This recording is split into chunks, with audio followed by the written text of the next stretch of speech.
Welcome to another episode of JD and Jess.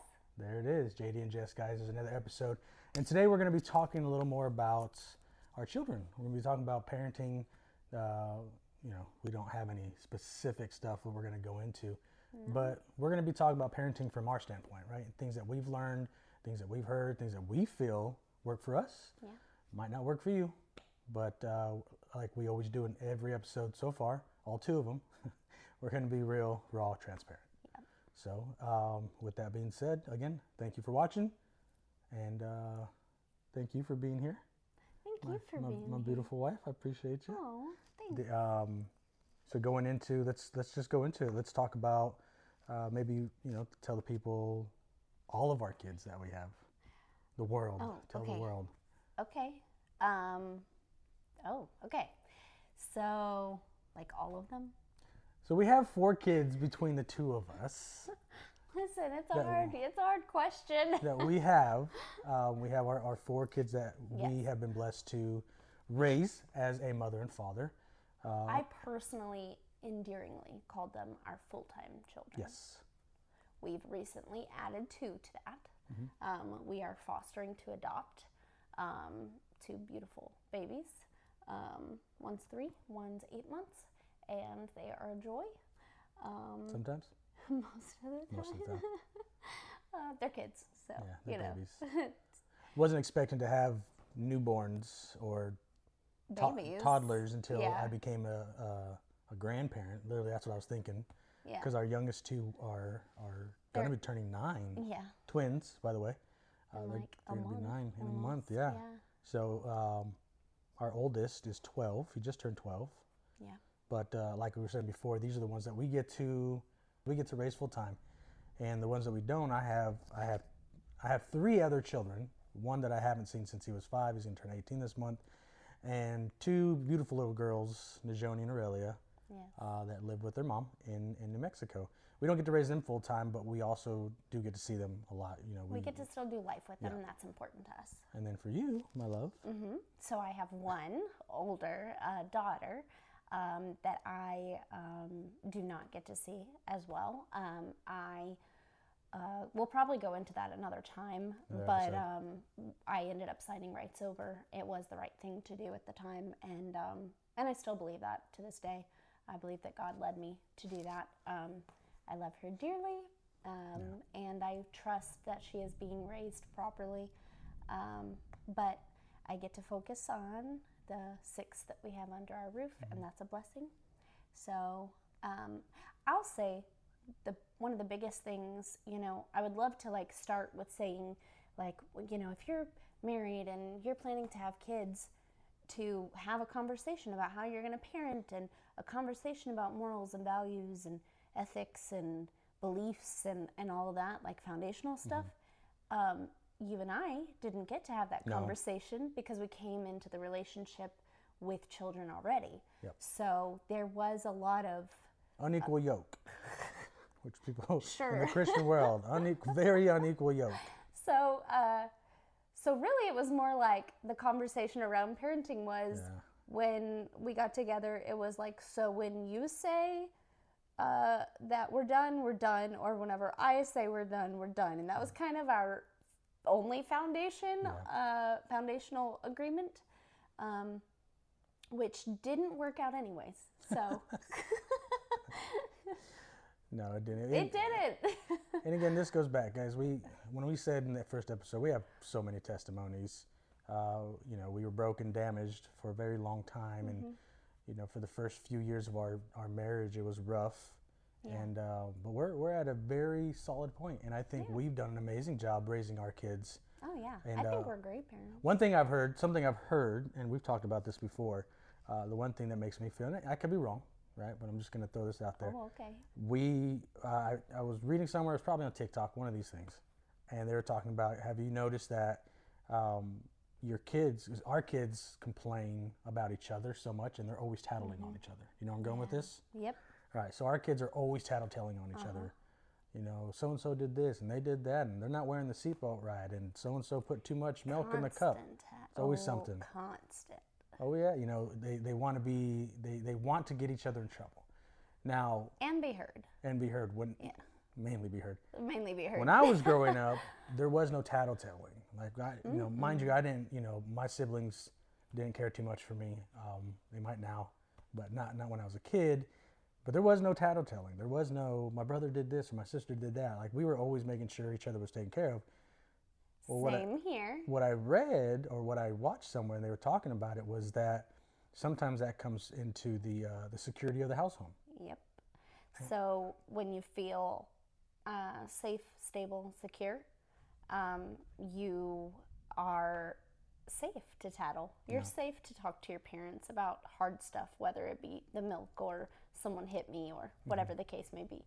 When you are growing up and you aren't sure what the mood is all the time, or what, that there's not a consistent,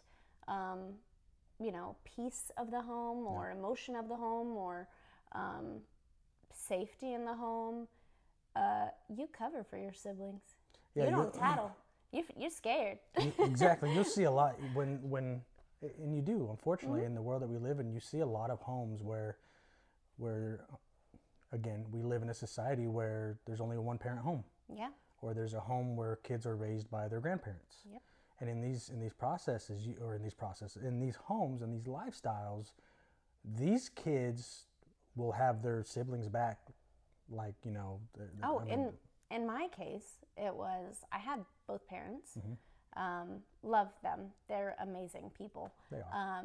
They had their hiccups, and gosh, there were so many of us kids, and so there were probably a lot of emotions and mental health things happening, and we covered for each other. We were scared. We did not know. I mean, I'm raised in the South. Southerns be a little cuckoo, and we didn't tattle. Well, without going too far into it, because again, we'll have more to discuss. She was the eldest of all the kids, so I still am. She still is the oldest of all the kids, but she got the best of the world when it came to mom and dad. My parents. Before things, unfortunately spiraled out. However, God redeems all, right? And He did. God did. Yeah. For me, I was in a single mom home for a very, very long time. Brothers and sisters left when they were 14, 12 years old, in and out of the home, runaways. We kidnapped my sister when I was young. I didn't find out till later. But again, that was the household that I grew up in. So there was no tattletelling. And again, you see that in homes where you don't know if there's safety and security. When there wasn't a mother and a father there wasn't those kind of that kind of raising, that kind of good environment to go to.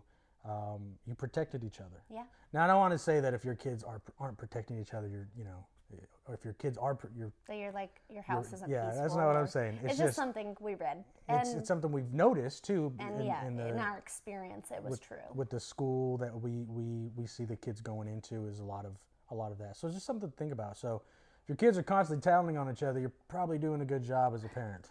That's my take on it. So. Lord, how do we make them more scared? Yeah.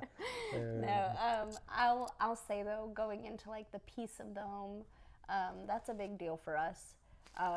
I am not. So I consider myself a morning person. Yeah. That's I debatable. don't think anybody else in the house considers me a morning person. Well, you got to talk about what a morning person is. I'm more like a great morning person if I'm left alone. I just don't have a whole lot of grace when I first wake up. I'm a tired mama. She calls herself a morning person because she wakes up early. It's basically it. That's really really the thing. Well, I wake up early. He doesn't. I mean, maybe that is it. I wake up earlier than most people, but not as early as you. 3, 4, 5 o'clock in the morning. Today was 3, yeah. It's crazy, but it's important. There's a lot of times that we have to go back and forth and fix what's going on in the household. I've recently been trying to do a much better job at, hey, when she's up and I hear everything's going crazy in the household, Dad's got to get up. Yeah. And as soon as I walk out into the living room, everything's calm. Yeah, all has chilled. I think we do a very good job of having each other's back in that. We have like nonverbal signs Because something that's a big deal to me is that the kids don't ever see us disagree. Now, we might speak up for a child. What was it yesterday? Michaela's field trip. So she was upset I did not have her money last night for her field trip. Or her form filled out. She gave it to me 2 weeks ago. I was disorganized. I set it on my vanity and I kept forgetting. I told her to remind me after church. She didn't. We both forgot. Remembered at 8 p.m. last night. Yeah. And then he, as we are talking, is thinking that we're,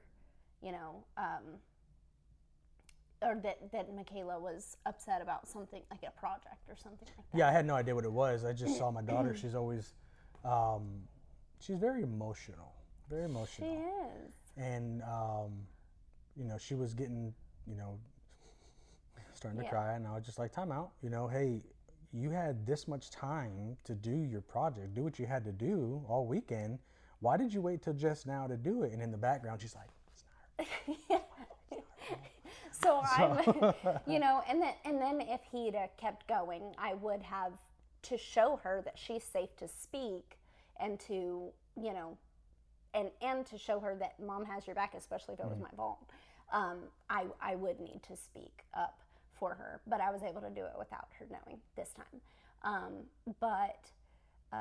And then whenever he asked, so that doing that, the little motions behind her prompted him to then ask, and then in that moment I was able to speak up. Yeah. So it wasn't ever that I was coming against him, because that's something I feel like in the home our kids should never see. We might, though, give each other cues, like, hey, let's take a time out so we can talk really quick because you're missing a piece, or something like that.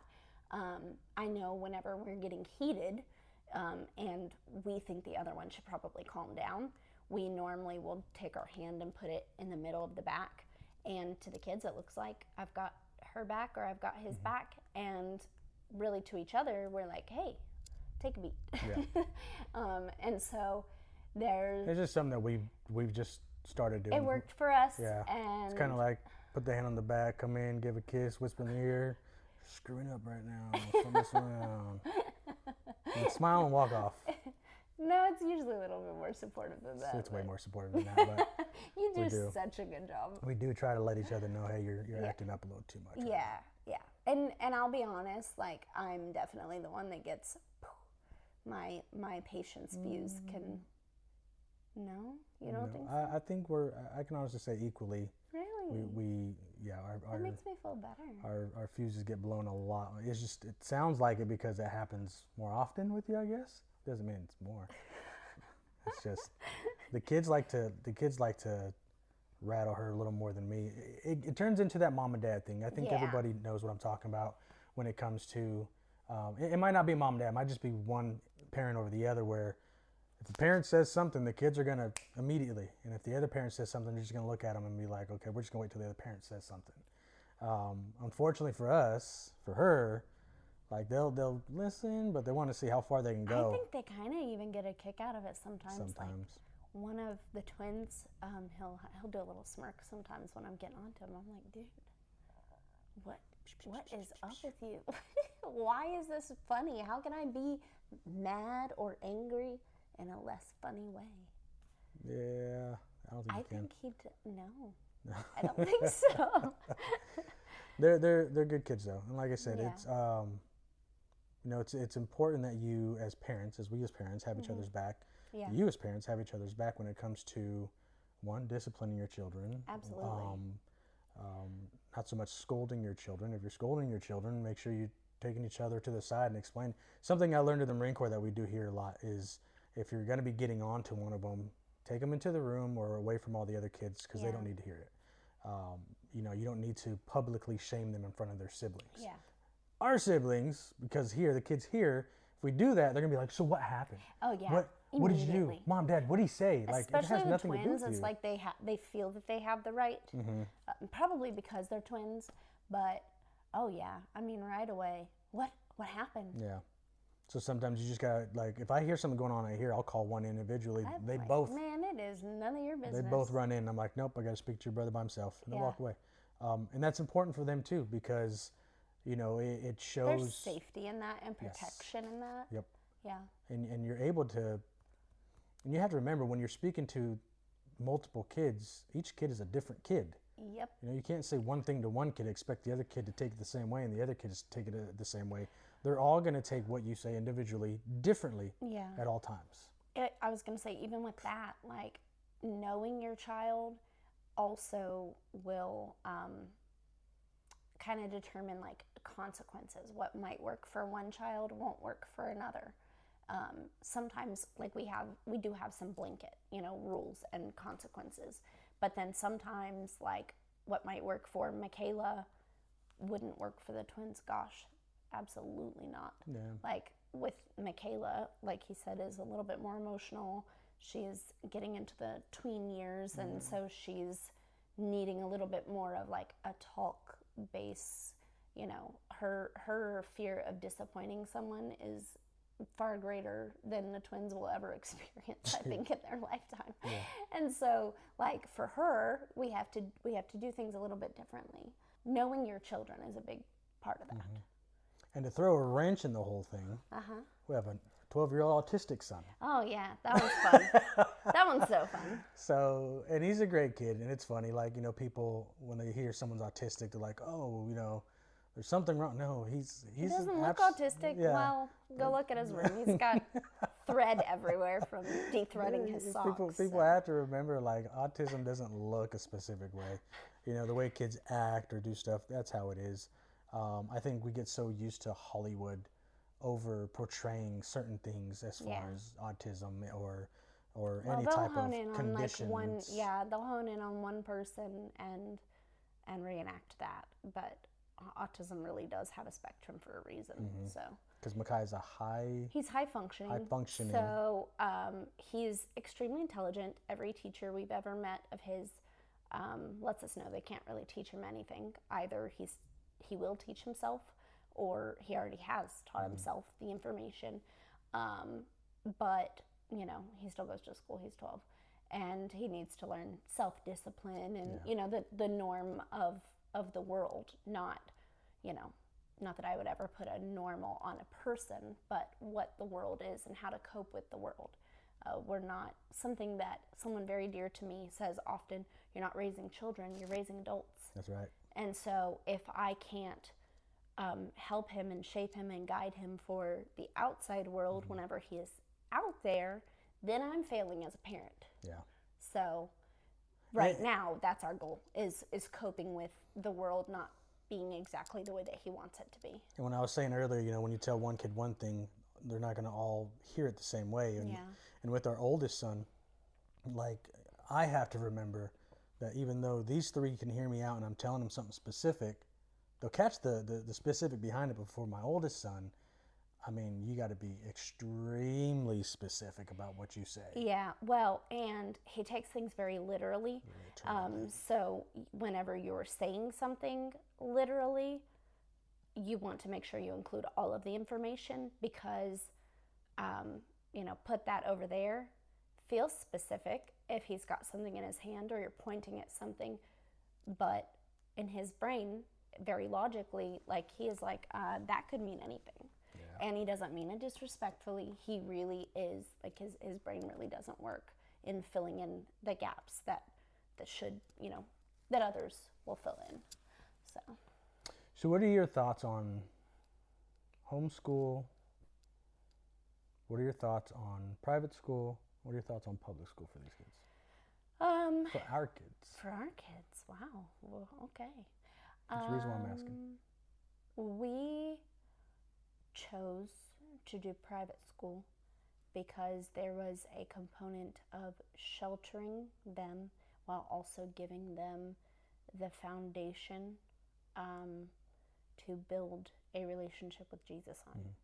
And that to me was important.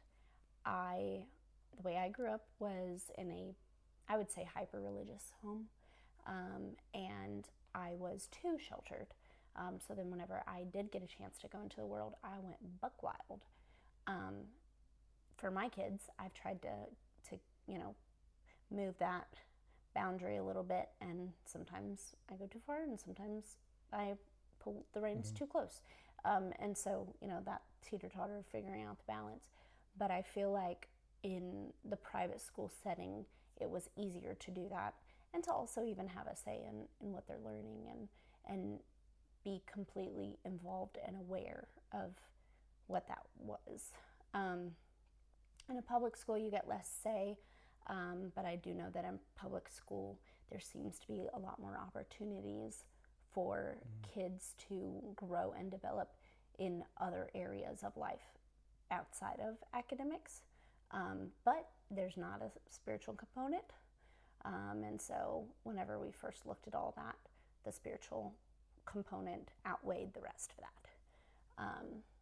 And then as far as homeschool goes, I believe in a general sense that is family by family specific.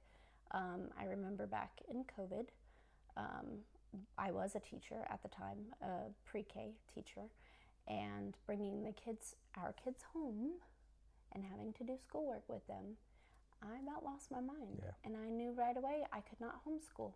At that time. At that time. They were little. They were so little. And I still had a lot of healing mentally to do.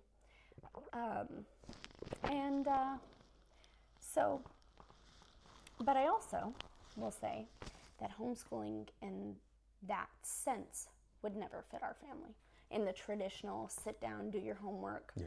I mean, I can't imagine, like, thinking even now of the kids sitting at school, like, Michael, fine. Michaela, fine. Makai even, fine. Malachi, I feel bad. Yeah. I feel bad that he has to sit for as long as he has to sit, because that doesn't fit his personality. Not that he shouldn't have self-discipline, but it's not probably the best way that he could be learning right now. Yeah. And so in that sense, for homeschool, there is a lot better parental guidance and parental support and family time. There are a lot of pros. There are cons, but there are a lot of pros right now that I'm seeing. Well, I believe for people who are thinking about potentially going to home or going public school, especially as Christians that are coming from a private school, thinking about public school, I think it's important for us as parents to understand, and this is how I felt about Makai going to public school, was that on the spiritual realm of side of things, us as parents were in charge of growing them spiritually. Right. So even though they don't have, from a private school, they don't have the prayers and talking about Jesus or learning about the Bible. Yeah.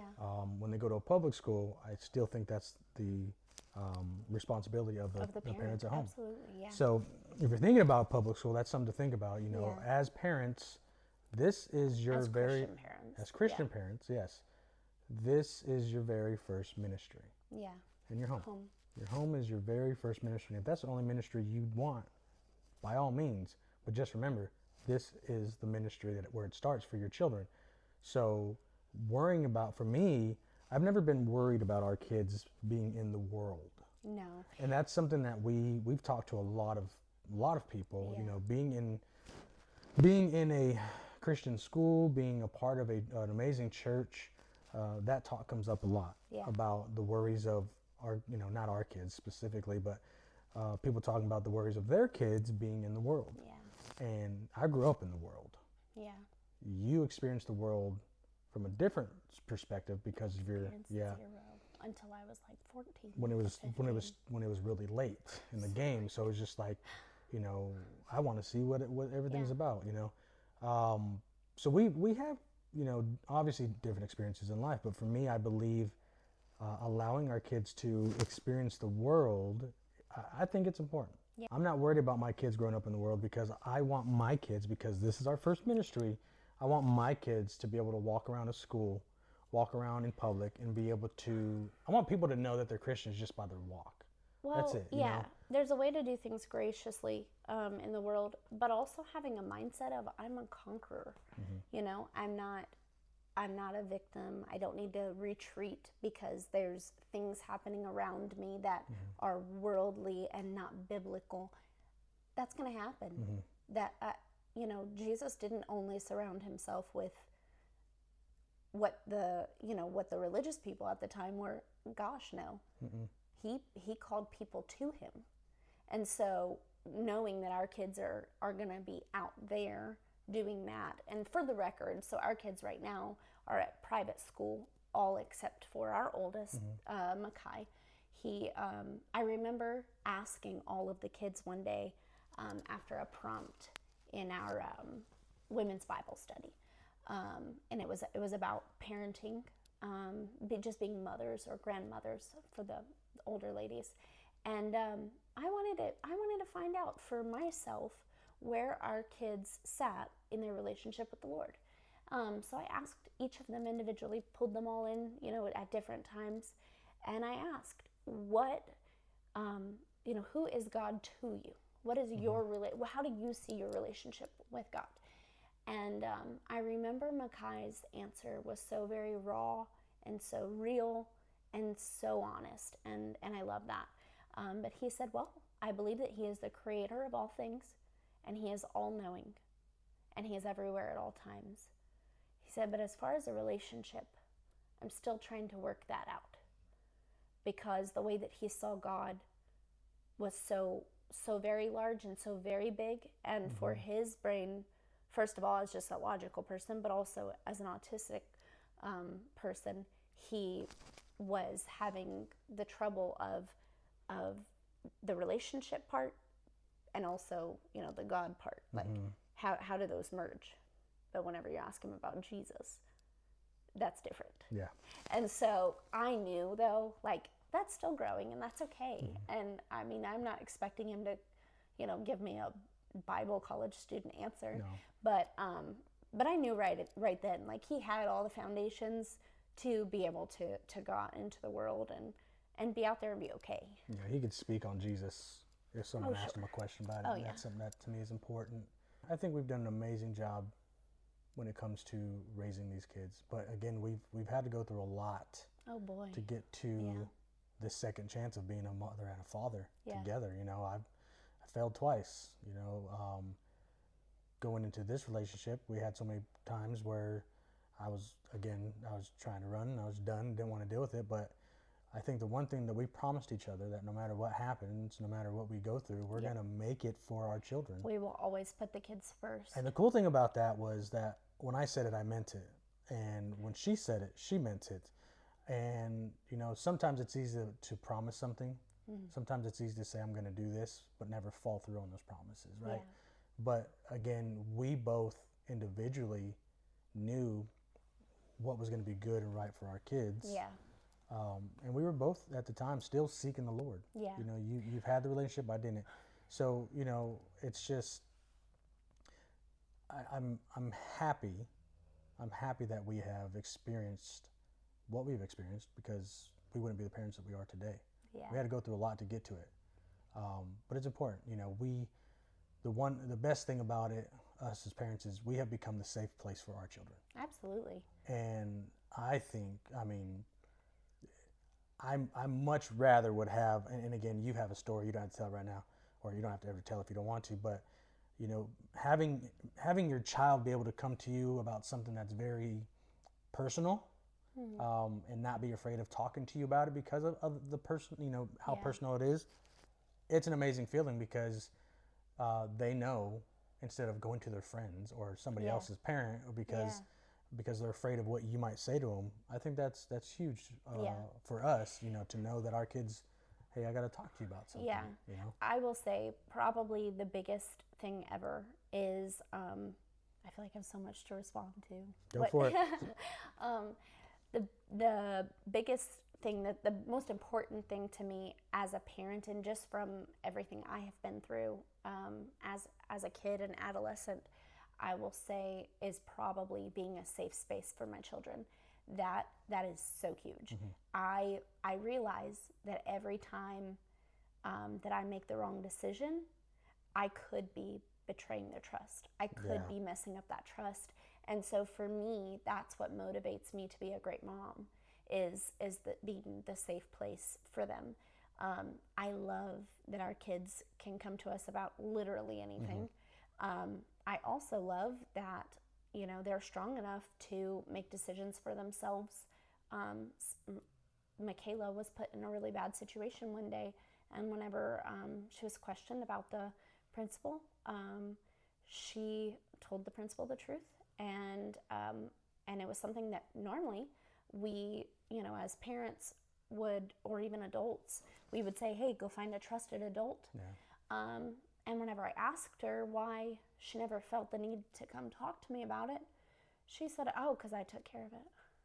And in that moment, I was like, I love that. Also, talk to me. And she didn't realize it was something she needed to talk to me about. But she would have. She didn't feel unsafe to. It was really just, she thought she had it handled. So, but I wanted to go back to what you said about, we'll always make sure that the kids are good. I said we'll put them first. And we do, as far as that goes, the safety and their well-being and that. I will always put you first in our marriage, and they will come next. I mean, I'm never going to let my child starve because you want my attention, or, you know, nothing like that. Their safety is the utmost importance. And so, but, you know, there are times when, you know, I have to make sure this is good. And honestly, I believe that is making sure they are good. No, absolutely. Because we provide that model. Yes. One more thing. Sorry. Yes. No, I like that. That also means,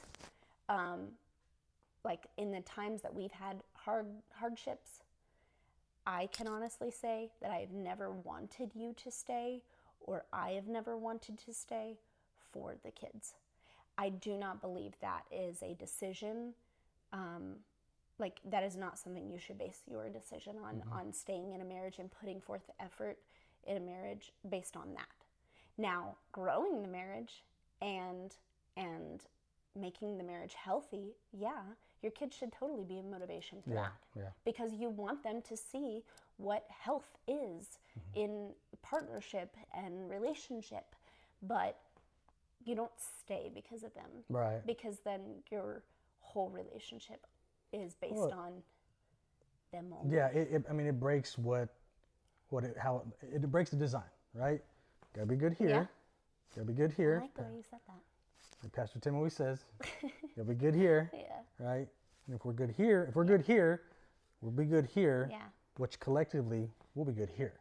Right? But if we're not good here, and we're okay here, something wrong. There's gonna be something wrong. You can't personally, I don't see staying in a relationship. Now, I'm not saying not to stay in a relationship. Fight for your marriage first off. Always fight for your marriage. If you're doing it for the sake of the children, you're going to ruin their lives when they're grown up, because they're not going to see true love between mom and dad. They won't see that. Unless you're really good actors. But what I'm saying is these kids see through the BS. Kids will see through the BS no matter how much. They'll hear what you're saying. You guys will blow up without, you know, the car rides. The family vacations ain't going to be really family vacations. Mom's hanging out with her best friends. Dad's hanging out, playing poker with his buddies, but they're never doing anything together. They're never going on dates. They're never hugging each other. They're never flirting with each other in the kitchen. They're never giving kisses and stuff like that. They're never showing what we do. They're never showing what an actual relationship should look like, because you want them to have, you know, you want them to see this, and I'm saying this from our perspective, because you want them to have it when they grow up. Like, absolutely. I pray all the time that they find a wife that's better than her, or that my daughter finds a husband that's better than me, because if he's even half the man you are, and it makes you feel good, right? Because like, I know where I stand as a father and as a husband. So knowing that if my children can find a spouse that's better than you, then they've got it. Exceeded, they've exceeded. So it's important. I think, I think we're really good role models of that. She's crying I again. am crying. You don't have to out me. I will every time. But no, it's really good. It's under. You have to. Yeah. You have to. Yeah, the connection has to be there, man. Yeah. Like, you. And one I was going to say too, like part of just something that kind of goes along with all this is something we don't do is fight in front of them. And I mean fight, not disagree. We disagree in front of them, and it's okay. Yeah. Because we also let them see the resolution. Mm-hmm. Yes. So if they don't get to see that, there was one night that I don't remember what happened. I was probably fed up with you. You were probably fed up with me. Never. We had some friends over, and we got heated. Like we got heated to the point that we did not leave the room. It did not go that way. Yeah. And Michaela was like, "What?" Like, I mean, this was earth-shattering to her because she had not ever seen us. Well, let me say this real quick too. This is why it's important. This is off subject, but this is why it's important to have good friends. Yeah. This is why it's important to have friends that are godly. Yep. Or just friends that believe in your marriage as well, because what they did Yep. was as soon as they saw something was wrong here, they're They like, "Hey said, guys, let's go outside for a "Hey second." kids, we're gonna go outside." They didn't say Come nothing on." to us. They just took the Nope, kids they outside just took because the kids. they realized something was wrong. Yeah. It's not normal. Yep. Let's get these kids out of the way. Yeah. That gives me chills. That is true friendship. That is shout true out. God. Yeah. Shout out, Austin and Scott. They You know guys, who they are. yeah, you guys did a great job that day. But it's like, Well, it is, for our daughter to see what she saw. yeah. It did freak her out. And then the important part was after all of that was over, we decided, off camera as our dog, we decided in that moment she needed to see the resolution. So we brought her back inside and we showed her that we are okay. Yeah. We did disagree. We did hurt each other's feelings even. And she got to see that everything was okay. Yeah. It didn't get swept under the rug. We didn't pretend like it didn't happen. We didn't move on. Yeah. She needed to see that we can come to an agreement, and we can be okay. We can be resolved, and we can move on in a healthy way. Yesterday was a funny experience. Actually, we had a situation in the van, and she got extremely passionate about something, and she was talking to me normal. I mean, normal. my hand. I'm Italian, and so then she just bam, blah da da da da da, and she I just said, "You cannot," or something like that. And like it was funny because you hear all the kids in the back of the van, they're all talking, they're yelling, singing, but as talking soon as to each other, she playing. goes off, she stopped. They all stop. It gets quiet, and I look at Jess. I said, "Hey, hold on one second." I said, "Hey guys," I said, "Mom's not yelling at Dad. She's not yelling at Dad. She's just really passionate about what's going on. We're good. Yeah. We're good here." And they're like, "Oh, okay, good." We were worried for a second because we just heard about it. Like, no, we're good. Yeah. But those are the kind of things you should do, right? Like Yeah. again. We wanted to reassure them that there wasn't something going on between us because of the situation. But I heard it. Yeah. I heard they were concerned. Yeah. And you've got to make sure Address you the think concern. Never ever be afraid to go back and apologize. Apologize for the way that we acted that night. We did. Yeah. We went back and apologized and let them see the resolution. There are times we have to apologize to them for misunderstanding them or parenting them in the wrong way, or I wouldn't so much say consequences, but there have been times that we'll get upset about something and we have to go back and we have to make that right. They need to see we are not perfect and we know it. We're still in this walk of life and still experiencing and still trial and error, and we don't live by that, okay, let's just see if this works. We put into practice what we've learned and what we've learned from other people, but the mistakes happen, and we go back and we apologize or explain or talk to your kids. Yeah, it's important. Talk to them. Yeah. You only get them for 18 years if you're lucky. Yeah. You only. I mean, hopefully we get them longer. Well, I'm saying as kids, Yeah. as children, as somebody that you can mold into Yeah. it's like a wise woman once said. Yeah. You're not raising children. Yes. You're raising adults. So while you're raising these adults, get to know them. Yeah. Talk to them. Yeah. Ask them questions. Find out what. you know, we like to jump to the conclusions of suck it up. I do it sometimes, but I like think to. it's a dad thing. It's just a dad thing. But Yeah. at the same time, it doesn't mean I'm not concerned about their feelings. We That's, always that's when make he'll sure. get the hand in the back Yeah. and like, okay, let Yeah. mommy come nurture now. Yeah. And we do that. We do. That's one thing that we We do. decided too. Is just like, hey, you're the Yeah. nurturer. Yeah. I'm not the nurturer. Like I'm. God designed us this way. That's exactly how it is. I'm gonna be tough when it Yeah. needs to be tough. But my kids are always gonna know that I love them. My kids are always gonna know that they can come to me for Yeah. advice. They're always gonna know that, you know, even in a nurturing situation, they can come ask for dad for a hug, and I'm giving a hug. Oh yeah. Not pushing away. Don't do that to me. No. Yeah. My kids love their dad. I love my kids. They're gonna know it because one day when they are adults, I expect them to treat their kids the exact same way. So yeah, I think everything that we do as adults, they're sponges. They're gonna watch everything Yeah. you do. So it's important. Put the right people in your lives. Yeah. Teach the right lessons that you can. Don't be afraid of messing up. You know, choose what you feel is right for your family and your kids, Yeah. not based on the societal norm, but based off of how your kids are. And I would say too, like, if you have disagreements in,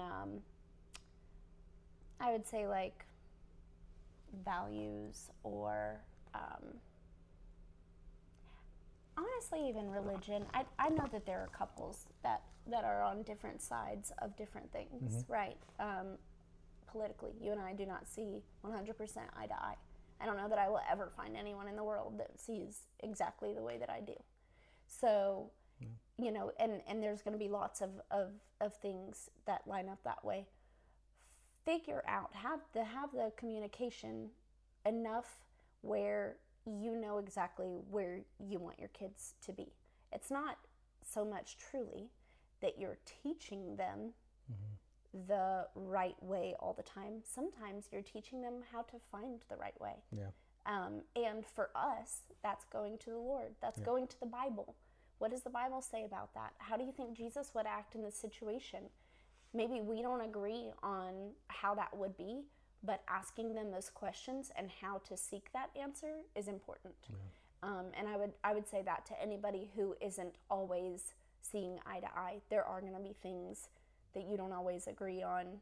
Discipline. That, I mean, I can probably name off several that we've at one point or another didn't see eye to eye on, and we still had the communication enough between the two of us and the love for our children enough to come to an agreement on that, and a solution. Sometimes it's not an agreement. Sometimes it's a solution. Yeah. And you just make it work. And we do. Yeah. We make it work. Yeah. We're doing the best we can. So I think if we took everything that we said and summed it up, communication between partners is extremely important for parenting. Having the relationship good between the Lord first, and then between your partner, your spouse, and then knowing your children and knowing even what the call that the Lord has placed over them, what that is. And then make your decisions from there, but make them together. Yeah. Do everything in unison, in front of the kids, and then have the hard conversations away from them. And then if the hard conversations have to be in front of them, let them see how you resolve it, because that's healthy. Resolution is healthy. So. I like that. Resolution is healthy. Resolution is healthy. I love when you admire me. All right. I think that concludes what we were wanting to kind of touch on today. I'm sure as we have more discussions, we will go deeper into some things. And if you guys have any questions, reach out. We would love to answer you, to address any questions that you might have, and we would love to communicate with you. Absolutely. So the main place you guys can find us is going to be on YouTube. Our shows will be out every Wednesday. Yeah. First thing in the morning. So it'll be there for you guys to watch. So, yep, we're excited. In the comment section, It's open to you guys. If there's stuff that you guys want to hear or have questions about or want us to talk about, Yeah. feel free, guys. Oh, absolutely. That's what we're here for. We're excited to do We've it. said we're an open book, and we mean it. We want to be able to address and answer the questions Yeah. as true and transparent as we always say. So, Absolutely. again, thank you guys for watching. Yes. This is JD and Jess. Till next time. Yay.